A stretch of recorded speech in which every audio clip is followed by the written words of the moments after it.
Buruboya and Burubo Sheshe from Baba Ilegos Botanica. This is Iwori Ogunda coming to you today. Today is July 5th, the day after the 4th of July. We had a great time last night. Kept it kind of simple, I didn't go all out like I usually do. It's my daughter's first 4th of July, so I kind of kept it simple. Bought some fireworks. She actually ended up being scared of fireworks, which was not too good, but whatever. She's a year old, so it's cool. Anyways, I want to do a video today. Oh, so another thing, some of my videos now are gonna have ads. YouTube gave me the option of putting ads in some of my videos, which I ended up doing a couple of them. But if anybody out there could explain to me a little bit more what the ads are for, like what's that? Does it benefit me? Does it benefit them? Am I just whatever?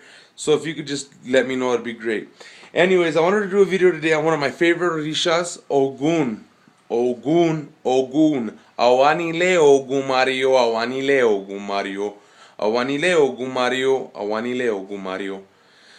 Oggun Choro Choro, Ayebele de Caro, Oggun Choro Choro. So, Oggun, Ache Buru Buru Boya Buru Bosheshe, Ache Baba. Oggun Fundamento. Okay, I'm going to show you guys a little bit. I'm going to show you my Oggun. Okay.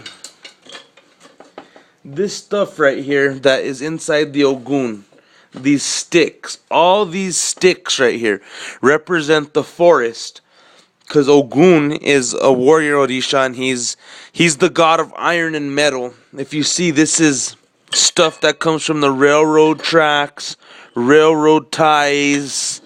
My Oggun has horseshoes in there for his horse, 4 horseshoes. Lots of different stuff that goes inside of Oggun Fundamento. 121 different grounded trees, a lot of dirt from different forests, lots of stuff that other stuff that I'm not at liberty to discuss. But Oggun, without Oggun, Oggun is the backbone. I love Oggun. Oggun is my Orisha. I love all my Orishas, but I have a very different kind of relationship with Oggun, because since the beginning, since I was just somebody who was reading up on Santeria, I ended up having a different kind of relationship with Oggun. I felt more of a connection with Oggun. And I don't know why, but it just, I love him. I love Orula. He's my, that's my, obviously I'm a Babalao. I love Orula, I love Obatala, I love them all. But I just have a different connection with Oggun. And I have a different connection with Obatala or Chanla. A different connection with Orula. A different connection with Odua, my Angel de la Guardia. So you learn you create different connections with different Orishas. Just recently, I started to think really on how important Ochun is. And Ochun and Yemaya actually play a big part in my signal, Iwori Ogunda. And Ochun, you have to think, I actually had to go and do a little offering to Ochun the other day, because, I had just noticed me and my wife were fighting, and, a bunch of stuff. But I made an offering to Ochun and asked her to, brighten up our lives and give us more joy. And everything's gotten better. Boru boyai, boru bosheshe. So, anyways, that's the secret with the Oggun Fundamento. Many things, like a lot of people don't understand too. They say, well, Ilegua eats first during the ceremonies. That's not necessarily true.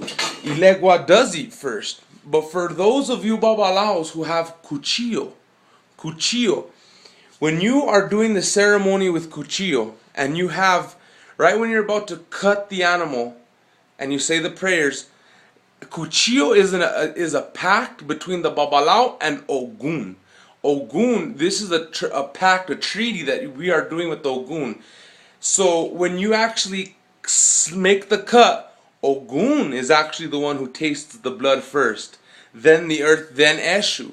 You know what I'm saying? People don't really understand that, when you receive cuchillo, knife in English, because that's something I actually never talked about, actually. Okay, when you are a Babalao, you become initiated into the religion of Ifa. You have licencia to sacrifice animals of 2 feet. 2 feet, no more. until you receive knife, cuchillo in Spanish, then you can do offerings of 4-foot, goats, sheep, whatever. But until then, you are forbidden to do any kind of sacrifices with 4-footed animals. If you do, you're actually going to get yourself in a lot of shit. Excuse my French. But when you do when you do receive cuchillo, it's a treaty that you do with Oggun. So he gives you a little bit of he backs you up. Oggun, without Oggun, this religion would be a little bit different, a lot different actually. Just like without Chango, Chango is there. Él es la rey de toda la religión. He's the king of the religion. During the initiation of Ifa, Chango is there. During, everything, Chango is there. When you receive Osain, Chango eats with the ceremonies because Chango is el rey de la religión. So I wanted to let you guys know a little bit about that, And Odua is actually my Ángel de la Guardia, Odua. So for those of you who actually have Odua as your guardian Orisha, chances are that you're going to be receiving Obatala or Chanla in your cabeza if you do go into Santeria. Chances of that are very high. Some don't, though. I have a really good friend in Florida who has a different path of Obatala, or different of path of Obatala. So it's cool, whatever. But anyways, I just wanted to let you guys know a little bit about what's going on and share a little bit things with you. I'm actually gonna do another video on the laptop because it sucks. I can only make little short videos on the phone. So anyways, Buruboya and Buruboshishe to all you guys.